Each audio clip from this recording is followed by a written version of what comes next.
에서 우리에게 잘 알려진 러시아 속담 하나가 있습니다. 전쟁터에 나갈 때는 한 번 기도하라.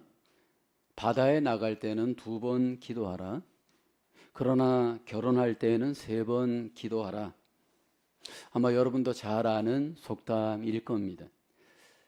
이 속담을 보면 전쟁보다 위험한 바다를 항해하는 것보다 더 힘들고 어려운 것이 결혼 생활이다라는 의미가 있습니다. 결혼 생활을 해보지만 결혼 생활을 완전하게 해낸 사람은 아마 우리 중에 한 분도 없을 겁니다. 결혼 생활은 마치 멀리서 보면 호수와 같습니다. 멀리서 보면 호수는 얼마나 잔잔하고 여러분 평안하게 보입니까? 그러나 그 호수 밑에 보면 엄청난 생존 싸움이 벌어집니다. 여러분, 결혼 생활은 마치 산과 같습니다. 산을 멀리서 보면 아름다워 보이지만 그 산 속에는 엄청난 동물들의 치열한 생존 싸움이 벌어집니다. 결혼 생활을 멀리서 지켜보면 호수 같고 아름다운 산과 같지만 현실 속에 결혼은 치열한 싸움, 아픔, 상처가 있는 곳이 바로 결혼 생활의 현 주소입니다. 저도 한 34년 정도 결혼 생활을 하면서 이 결혼 생활이 얼마나 힘들고 어려운가를 처절히 경험을 합니다. 그러나 궁극적으로는 결혼은 하나님이 주신 은혜요 복입니다. 어떤 분들은 힘든 결혼 생활의 현실을 보면서 결혼을 하지 않고 사는 것이 더 나은 것이 아닌가, 결혼에 대한 무용론을 주장하는 분들이 있습니다. 특별히 요즘 한국의 젊은 세대들은 결혼을 잘 하지 않으려고 합니다. 그냥 혼자서 먹고 즐기고 자유롭게 사는 것이 그것이 행복이라고 생각하고 결혼에 대해서 부정적 생각을 갖습니다. 물론 어떤 분들은 혼자 독신으로 살 수도 있습니다. 하나님께서 주신 어떤 은혜 안에서 독신으로 사는 것 분명히 필요합니다. 그러나 하나님의 뜻은 우리에게 남자를 주시고 여자를 주면서 서로 결혼하여 한 몸을 이루는 것을 하나님은 기뻐합니다. 그러나 한 몸을 이루는 결혼의 과정에 많은 대가가 분명히 있습니다. 그리스의 유명한 철학자였던 소크라테스에게는 악처가 있었습니다. 그 악한 와이프로 인해서 그는 고통받는 평생을 살았습니다. 그리고 난 뒤에 그는 이렇게 말을 했습니다. 반드시 결혼하라. 좋은 아내를 얻으면 행복할 것이다. 악처를 얻으면 철학자가 될 것이다.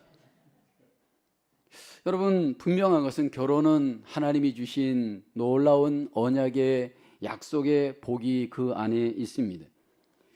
결혼에서 가장 여러분 어려운 것이 무엇입니까?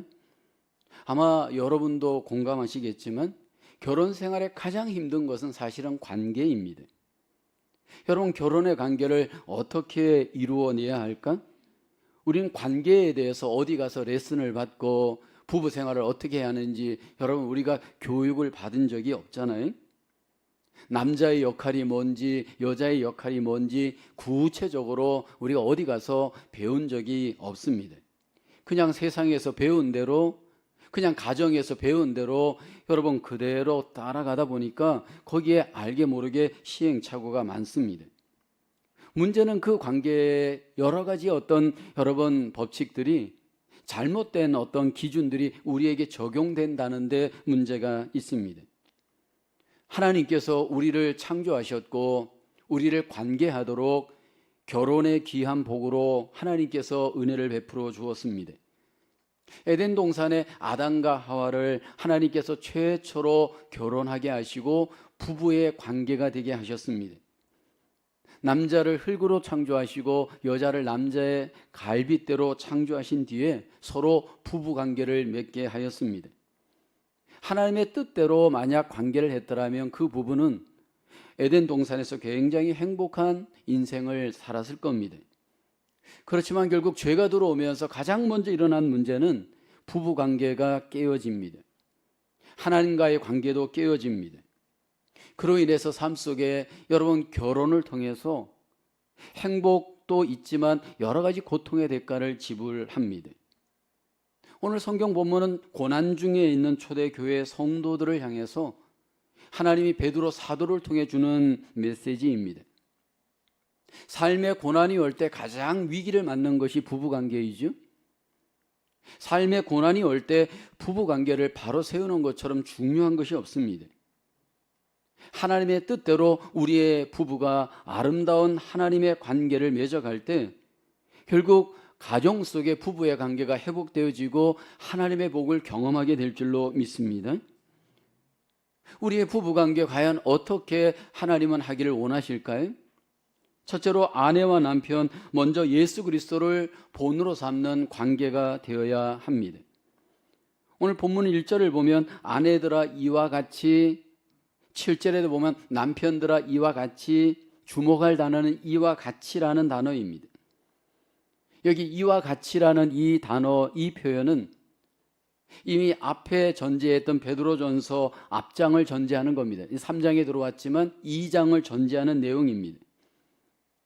2장에서 가장 강조하는 전제하는 내용 하나가 있습니다.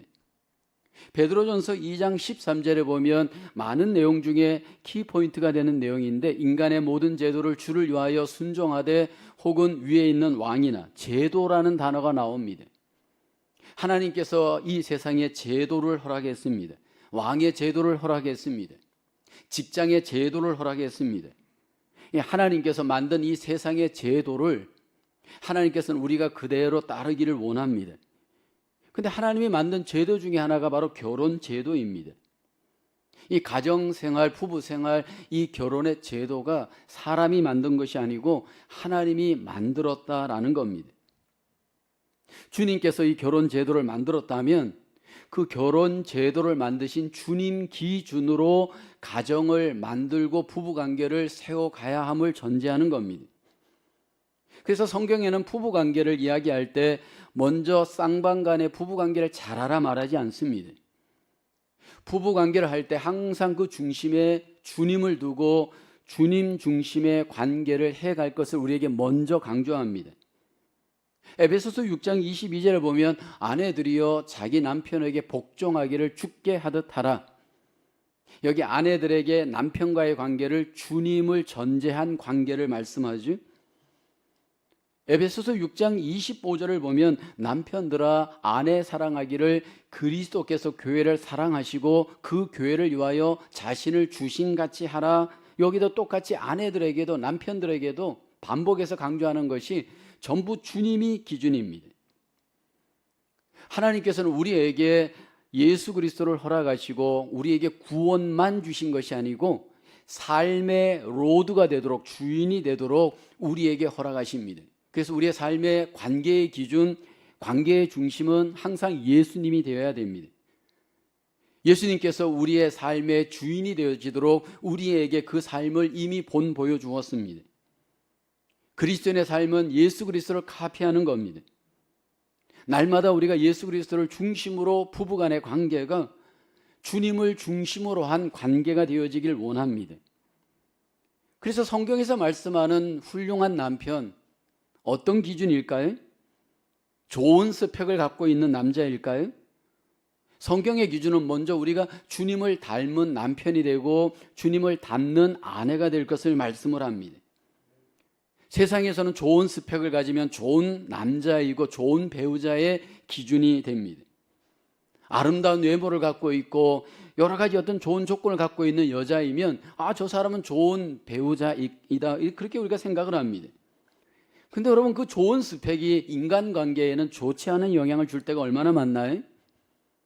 그 좋은 스펙을 갖고 알게 모르게 교만해지고요, 관계에 있어서 자꾸 우위를 점령하려고 하고요, 나름대로 그 죄성을 갖고 주장하려고 하면서 관계를 다 깨버리죠. 특별히 한국인의 경우에 남자들의 잘못된 전제, 잘못된 기준들이 관계를 망가뜨린 경우가 얼마나 많습니까? 한국인의 경우에 잘못된 남성상을 갖고 부부관계 하는 경우가 얼마나 많습니까?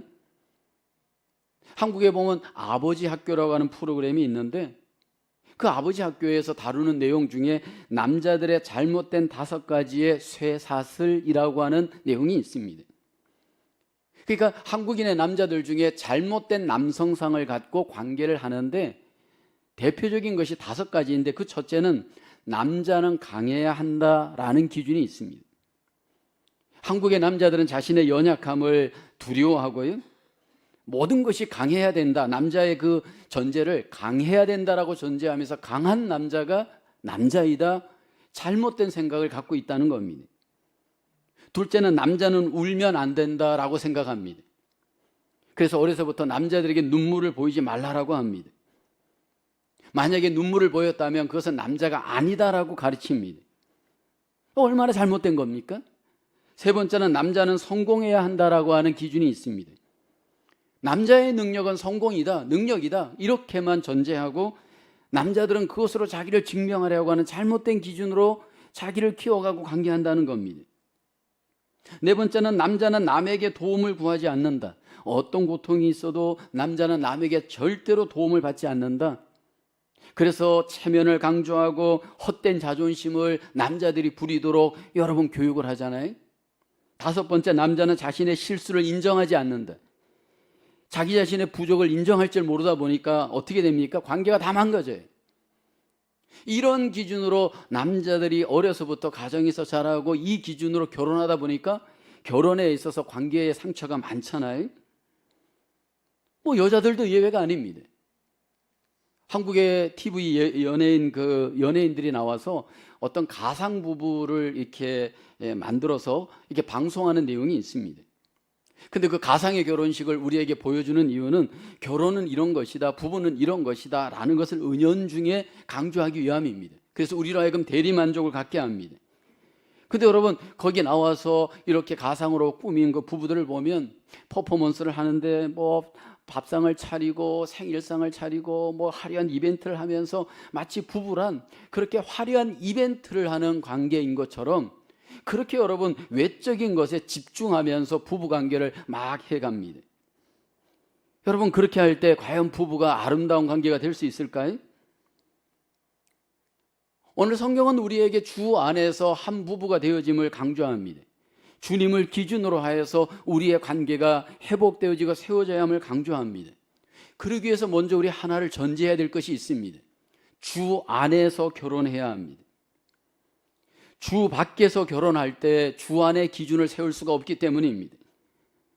예수님을 믿는 남자, 예수님을 믿는 여러분 여자의 관계를 주님은 우리가 갖기를 원합니다. 그렇다면 나는 믿는데 만약 믿지 않는 자가 우리의 파트너일 때는 어떻게 해야 될까요? 성경은 이 부분에 대해서 굉장히 단호하게 말씀을 합니다. 고린도후서 6장 14절에 보면 우리 함께 고백해 볼까요? 시작. 너희는 믿지 않는 자와 멍에를 함께 매지 말라. 의와 불법이 어찌 함께하며 빛과 어둠이 어찌 사귀며. 멍에라고 하는 소 등에 매는 도구가 있습니다. 여러분 그 소의 등에 매는 이 멍에를 여러분 똑같은 방향으로 두 소가 매게 되면 똑같은 방향으로 갑니다. 근데 방향이 다를 때 이 멍에가 결국 두 마리가 매게 되어지면 엇갈린 방향 때문에 엄청난 고통의 대가를 지불합니다.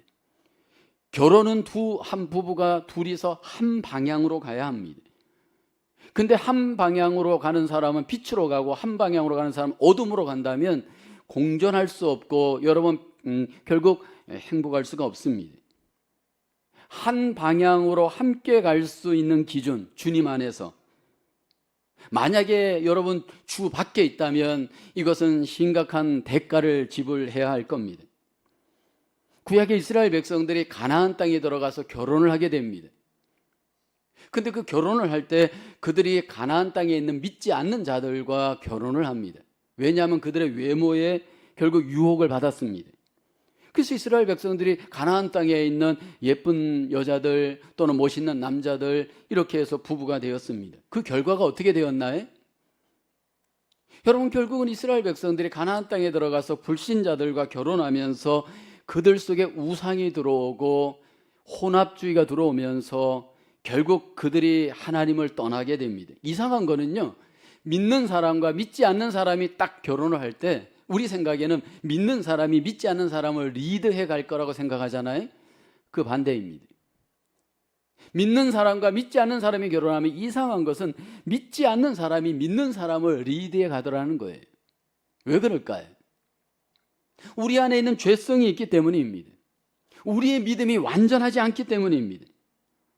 물론 예외인 분도 있습니다. 믿지 않는 사람과 결혼하여서 그분을 믿게 하고 하나님께로 돌아오게 하는 예는 여러분 퍼센테이지가 안타깝게도 낮습니다. 많은 대가를 지불해야 됩니다.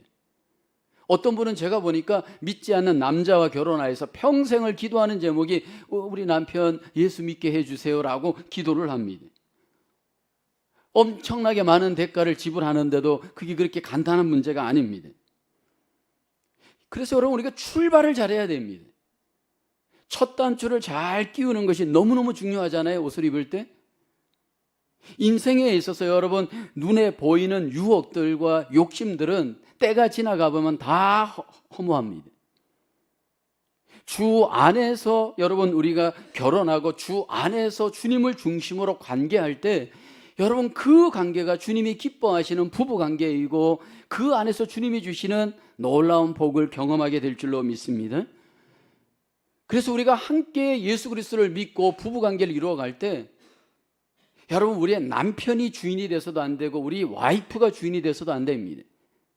오직 주님만이 우리의 로드가 되셔서 우리의 관계의 중심을 잡아가는 기준이 되어야 할 줄로 믿습니다.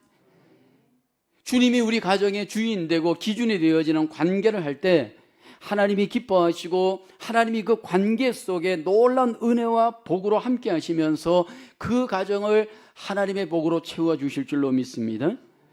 우리의 가정이 예수 그리스도를 중심으로 항상 본을 삼고 관계하며 하나님 앞에 영광 돌리는 우리의 부부가 되어지기를 주님의 이름으로 축원합니다. 두 번째로 아내 남편과 순종으로 관계해야 합니다. 오늘 본문 베드로전서 3장 1절에 말씀하죠. 아내들아 이와 같이 자기 남편에게 순종하라. 이는 혹 말씀을 순종하지 않는 자라도 말로 말미암지 않고 그 아내의 행실로 말미암아 구원을 받게 하려 함이니. 여기서 우리가 아내들에게 먼저 성경은 말씀을 하면서 남편들에게 순종할 것을 말씀을 합니다. 여기 순종이라고 하는 단어를 굴종으로 혹시 오해하고 있지는 않나요? 여러분 순종과 굴종은 차이가 많습니다. 만약 이것이 내가 상대방보다 더 못하다라고 생각하는 굴종으로 오해하게 되면 여러분 저항하게 되어집니다. 그래서 많은 여자분들이 순종하는 것은 저 사람에게 내가 마치 굴종하는 것처럼 오해하고 순종에 저항하는 경우가 많습니다. 열등하기 때문에 못났기 때문에 하나님은 여자들에게 순종하라고 하는 것이 아닙니다. 우리에게 가장 순종의 본을 보여주신 분은 예수님이십니다. 예수님이 열등해서 어디가 못나서 순종한 것이 아니잖아요. 완전하신 주님께서 우리에게 순종의 본을 보여주면서 여자들에게 순종하라 말씀을 합니다. 이 순종이라고 하는 단어의 원뜻은 어떤 지위 아래에 자신을 두다 의미입니다. 그러니까 제 위치에 딱 그 위치에 있게 되어지면 하나님의 질서가 이루어지게 됩니다. 하나님은 가정 속에 질서가 이루어지길 원합니다. 가정의 제사장으로 하나님께서 남자를 가정의 머리로 세우셨습니다. 남자가 더 뛰어나서 하나님이 머리로 세운 것은 아닙니다. 하나님의 질서를 이루기 위함입니다. 여기 가정의 남자와 여자 간의 관계 속에 이루어지는 이 질서, 동등한데 질서 때문에 순종하라고 하는 이 의미는 여러분 성부, 성자, 성령 하나님과의 관계 속에 잘 드러납니다. 우리는 삼위일체 하나님을 믿잖아요. 성부 하나님, 성자 예수님, 성령 하나님, 삼위의 하나님은 일체이십니다. 한 본질, 한 속성입니다. 높고 낮음이 아니고 성부 하나님도 100% 하나님, 성자 예수님도 100% 하나님, 성령 하나님도 100% 하나님인데 한 본질, 한 속성으로 관계하십니다. 그러면서 성자 예수님, 성령 하나님은 철저히 성부 하나님께 모든 영광을 돌리잖아요. 하나님의 뜻 안에서 질서 안에서 성부 하나님께 초점을 맞추고 영광을 돌리면서 삼위 하나님이 일체로 존재하시는 것 우리는 잘 알고 있습니다. 근데 우리의 부부 관계에 있어서도 여기 여자들에게 남편에게 이렇게 순종할 것을 말씀을 합니다. 순종을 통해서 현실 속에 가장 누릴 수 있는 하나님의 복이 있습니다. 여기 순종은 한 사람을 주님께로 돌아오게 할 수 있는 전도의 도구가 된다 말씀을 합니다. 예를 들어서 불신자의 남편이 있을 경우에 순종하는 아내를 통해서 그 순종의 행동을 통해서 그 불신자 남편의 마음을 녹이는 기회가 되어짐을 말씀을 하고 있습니다. 과연 아내들은 어떻게 무엇을 순종해야 할까요? 가장 강조하는 것이 행실입니다.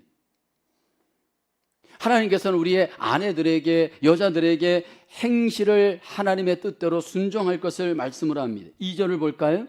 너희의 두려워하며 정결한 행실을 봄이라. 여기 먼저 두려워하는 행실을 강조하고요, 그 다음에는 정결한 행실을 강조합니다. 무엇을 두려워해야 되느냐면 여자들에게 먼저 필요한 것은 하나님을 두려워해야 됩니다. 하나님과의 관계에 있어서 거룩한 하나님과의 관계를 회복하고 하나님 앞에 살아가야 됨을 강조합니다. 그리고 난 뒤에 정결함을 회복할 것을 강조하죠. 하나님 앞에 거룩하고 정결한 아내, 이것이 하나님이 먼저 원하는 순종의 모습입니다. 그래서 가정 속에서 이런저런 역할을 잘 맡아 하는 것도 중요하지만 아내들에게 먼저 필요한 것은 하나님과의 관계입니다. 하나님과의 관계에 있어서 거룩함으로, 정결함으로 자신을 꾸려갈 때 하나님께서 그 여자를 통해 가정을 축복하십니다. 그러면서 아내들에게 외모를 아름답게 꾸미려고 하지 말고 마음을 잘 단장할 것을 강조합니다. 3절에 보면 너희의 단장은 머리를 꾸미고 금을 차고 아름다운 옷을 입는 외모로 하지 말고 라고 합니다. 여자들은 꾸미는 것을 좋아하는 것, 이것은 고대로부터 내려왔던 법칙입니다.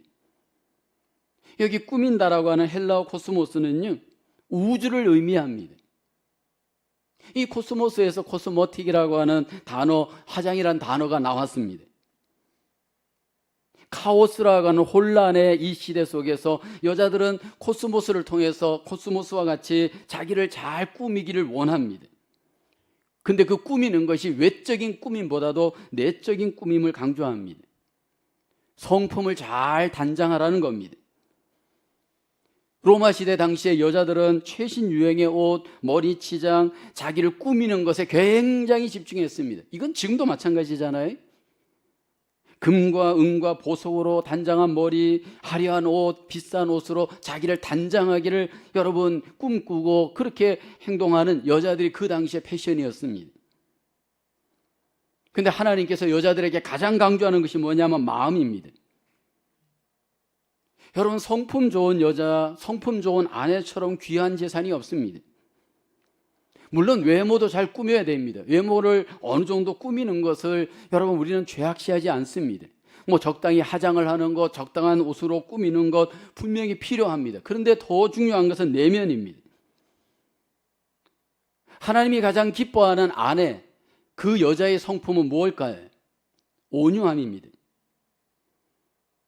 오늘 본문의 온유라고 하는 이 단어는 자기의 마음을 잘 제어하고 잘 조절할 줄 아는 부드러운 마음의 능력이 바로 온유입니다. 여러분, 온유한 여자가 주님이 기뻐하시는 여자인데 주님께서 이 세상에 오셔서 우리에게 온유의 본을 보여주셨잖아요. 나는 마음이 온유하고 겸손하니 나의 멍에를 보고 내게 배우라 말씀을 하였습니다. 그 다음에 또 하나는 안정된 마음입니다. 여러분, 여자의 마음이 안정되어 있을 때 부부와의 관계가 안정되고요, 가정이 안정됩니다. 온유하고 마음이 안정된 사람 속에 나타나는 필연적인 결과 하나가 있습니다. 순종할 줄 압니다. 오늘 본문에 보면 그 순종의 좋은 모델로 아브라함의 아내 사라를 소개합니다. 6절을 볼까요?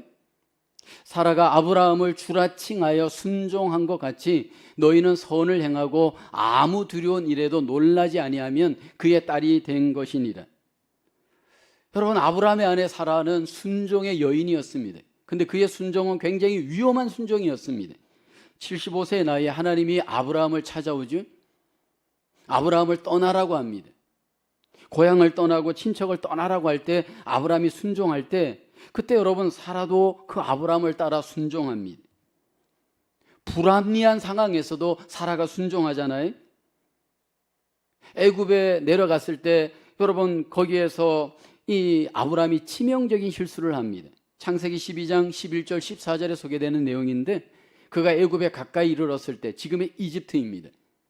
이제 아브라함이 그의 아내 사라에게 말합니다. 내가 알기에는 그대는 아리따운 여인이라 애굽 사람이 그대를 볼 때 이르기를 이는 그의 아내라 하여 나는 죽이고 그대는 살리리니 원하건대 그대는 나의 누이라 하라. 그러면 내가 그대로 말미암아 안전하고 내 목숨이 그대로 말미암아 보존되리라 하니라. 아브라함이 애굽에 이르렀을 때 애굽 사람들이 그 여인이 심히 아리따움을 보았고 라고 합니다. 그러니까 아브라함이 예측한 대로 그런 위기가 그 가정에 닥쳤습니다. 근데 여러분 아브라함이 어떻게 속입니까? 아내를 누이라고 속입니다. 자기 목숨을 건지려고 여러분 이렇게 속이는 아브라함의 모습입니다. 근데 놀라운 것은 그때 사라의 반응이잖아요. 그냥 순종합니다. 남편을 향해서 욕하거나 책망하거나 이렇게 저렇게 비난하지 않고요. 그냥 순종합니다. 만약에 여러분 우리 가정 속에 그런 일이 일어났다면 여러분 가정에 이런 일이 여러분 어떻게 적용이 됐을까요? 하나님께서 결국 이 가정을 어떻게 책임져 주나요? 결국 하나님께서 그 가정 속에 개입하셔서 결국은 모든 문제를 해결하시고 이 일로 인하여서 아브라함과 사라의 가정을 하나님이 더 축복해 주었습니다. 여러분 순종은 굉장히 미련하게 보입니다. 똑똑한 사람은 순종할 수 없습니다. 자기 지혜의 사람은 순종할 수 없습니다.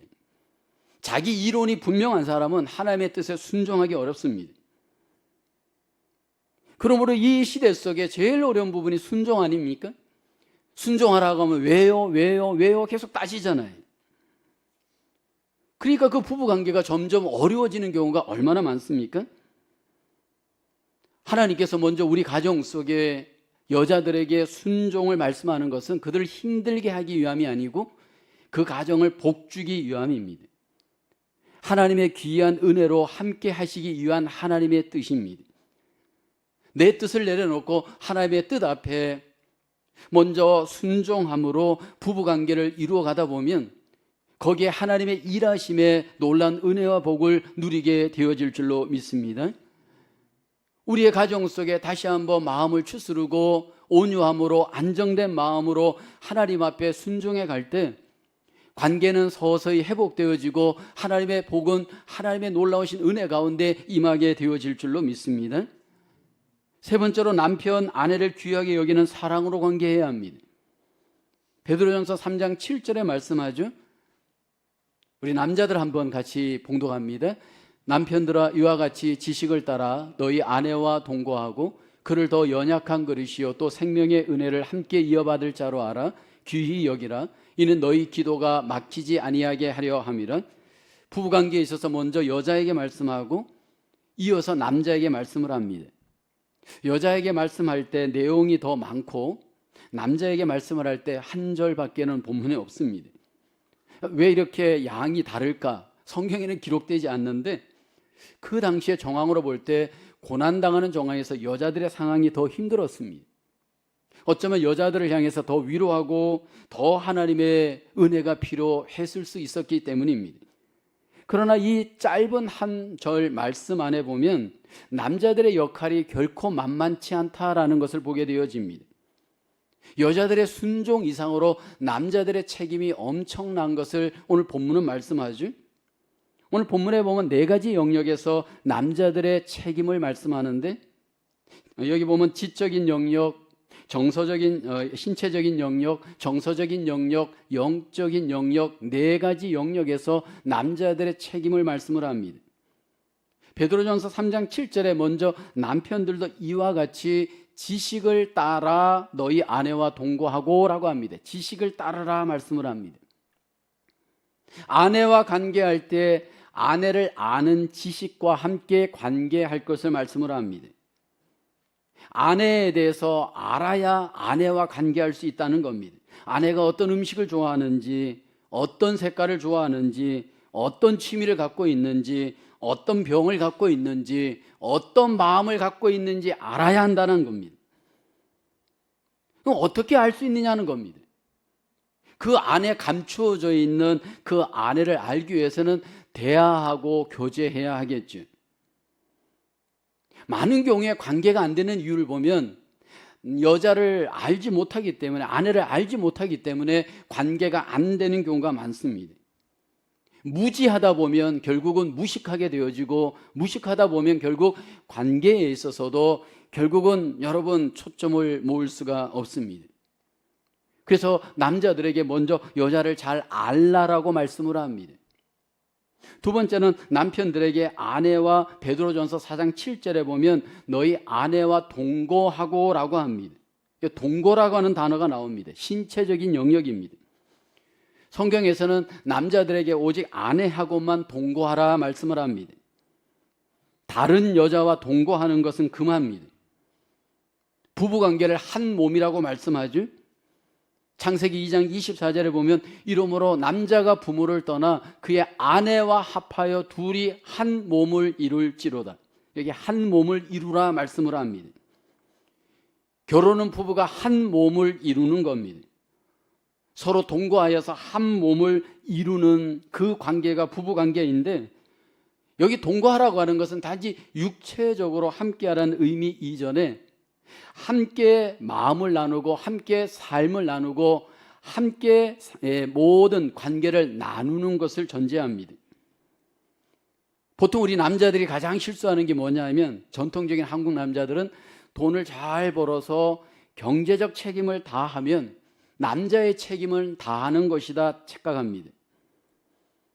근데 성경은 우리에게 그 부분을 뛰어넘어서 아내와 함께 동거하기를 성경은 말씀을 합니다. 시간을 내어서 여자와 함께, 아내와 함께 시간을 보내는 겁니다. 그때 어떻게 시간을 보내야 되냐면 우리의 삶을 나누는 겁니다.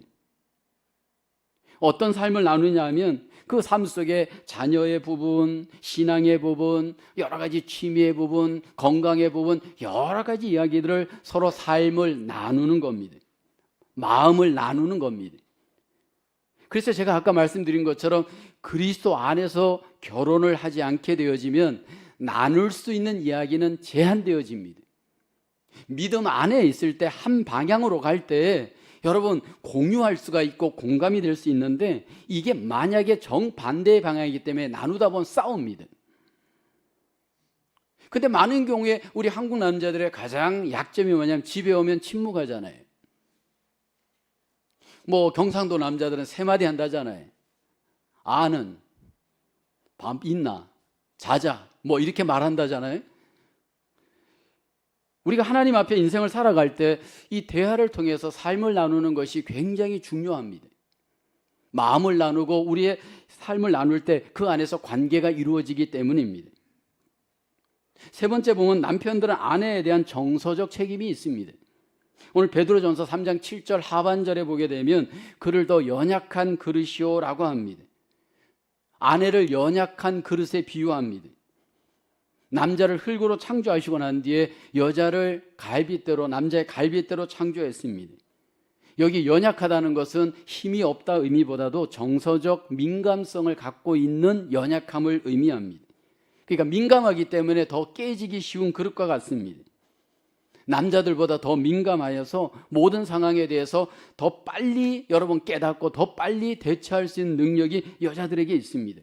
그러다 보니까 어떤 문제가 있냐면 여러분 결국은 이 민감함 때문에 스스로 상처를 받습니다. 작은 것 하나에도 상처를 받습니다. 그러니까 별거 아닌 것 하나에 상처를 받기 때문에 굉장히 조심해야 될 부분이 있잖아요. 그래서 저도 결혼해서 관계를 맺을 때 제일 조심하는 게 말입니다. 부정적인 말. 여러분 이 부정적인 말 정말 아내한테 하지 말아야 됩니다. 뭐 기분 나쁘면 이혼하자 이런 말 절대로 하면 안 됩니다. 저는 평생 동안 이 부분의 말은 정말 입 밖에도 낸 적이 없습니다. 이혼하자라는 말, 어떤 부정적인 말을 남자 입에서 내는 순간 가정은 깨어집니다. 근데 많은 경우에 남자들이 이런 말을 그냥 헛되게 해버립니다. 부부관계가 회복되는 것은 작은 말 한마디로부터 민감하게 여자를 여러분 위하고 관계하지 않으면 이 관계가 회복되기는 어렵습니다. 제일 중요한 네 번째 남자의 책임이 있습니다. 아내에 대한 영적인 책임이 있습니다. 베드로전서 3장 7절 하반절에 보면 너희 기도가 막히지 아니하게 하려 함이라 합니다. 여러분, 가정에서 남자의 가장 큰 역할은 영적인 책임입니다. 가정의 남자들은 제사장입니다. 여러분, 이 제사장으로서 가정을 위해서 영적으로 기도하고 영적으로 가정을 리드해가는 책임이 남자에게 있습니다. 아내를 위해서 기도해야 되고요, 가정을 위해서 기도해야 됩니다. 그리고 가정 속에 예배를 인도할 수도 있어야 되고요, 가정 속에 큐티를 같이 나눌 수도 있어야 됩니다. 근데 여러분, 남자들이 이 역할을 감당하지 않을 때 그 가정은 어떻게 될까요?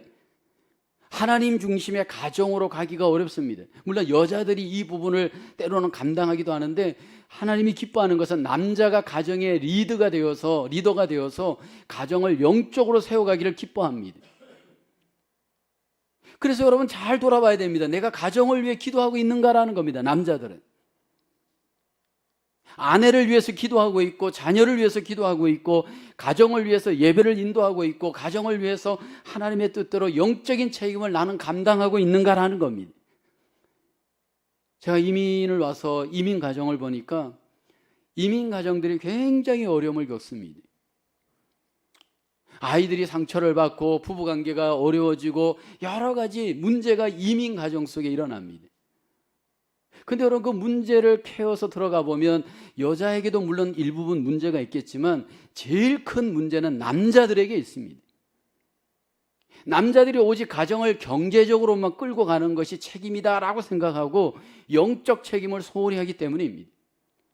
가정을 위해서 기도하지 않고 가정을 위해서 영적으로 제사장 역할을 감당하지 못하다 보니까 여러분, 가정이 어려운 경우가 많잖아요. 근데 반대로 조금 경제적으로 어렵더라도 또 여러 가지 어떤 삶의 어려움이 있더라도 남자가 가정적으로 제사장 역할을 잘하는 가정은요, 여러분, 행복하고 주님이 기뻐하고 복된 가정으로 세워져 가는 것을 봅니다.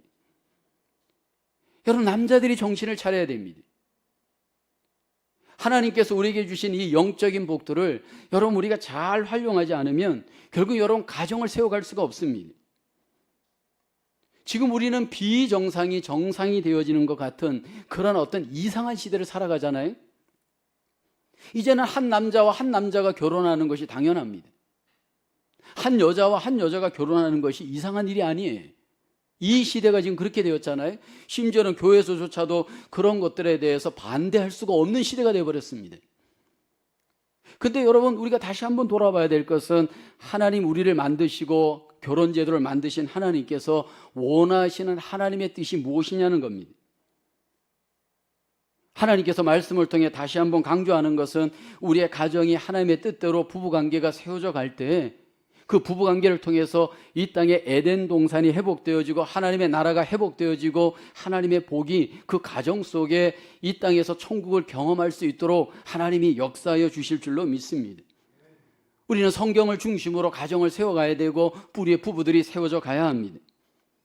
먼저 우리의 부부의 관계가 예수 그리스도가 중심이 되어지는 부부관계의 본이 우리 가정 속에 먼저 회복되어지기를 주님의 이름으로 축원합니다. 그리고 우리 여자들, 아내들의 입장에서 어떤 상처가 있고 아픔이 있어도 하나님의 뜻 아래 순종하면서 그 행실을 하나님 앞에 거룩하게 정결하게 하나님 앞에 세워가는 아름다운 순종의 아내가 되어지기를 주의 이름으로 축원합니다. 우리 남자들에게 필요한 것은 아내를 귀한 파트너로 여기고 사랑하면서 하나님의 뜻대로 아내와 관계하면서 가정을 세워가야 할 줄로 믿습니다. 우리의 가정이 살 때 교회가 살고, 가정이 살 때 여러분 이 사회와 나라가 살 수 있는 줄로 믿습니다. 우리의 가정이 건강한 믿음의 가정으로 세워져 하나님께 영광을 돌리며 하나님의 복을 누리며 이 세상 속에 건전한 영향력을 끼치는 저와 여러분 되어지기를 주님의 이름으로 축원합니다. 기도하겠습니다. 하나님, 우리에게 가정을 선물로 허락하시고 하나님, 우리의 가정 속에 은혜 베푸심을 감사합니다. 하나님, 남편으로 아내로 우리에게 맡겨진 역할에서 주님을 본으로 삼고 순종하며 사랑하며 가정을 세워가며 관계할 수 있는 저희들 되게 도와주시옵소서. 모든 성도들 가정마다 아픔과 상처를 주님 위로하여 주시고 하나님의 놀라우신 은혜와 복으로 회복되어져 하나님의 뜻 이루는 귀한 가정 되어질 수 있도록 하나님 축복하여 주시옵소서. 모든 것을 주님께 감사하고 예수님 이름으로 기도합니다. 아멘.